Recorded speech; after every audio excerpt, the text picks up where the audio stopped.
When people in Belvedere, Haiti, which is about a 5-hour drive from Port-au-Prince, head off to the hospital for treatment, the one thing they must bring with them is water.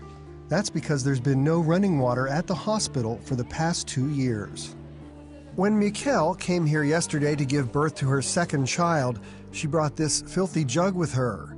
There's no telling what the water looks like inside. And it was shocking to see that this is how staff wash and sterilize hospital instruments and equipment.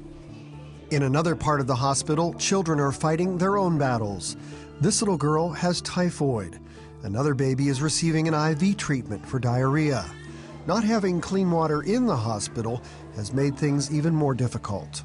2 years ago, the pipes that fed the hospital broke, and they didn't have money to replace them.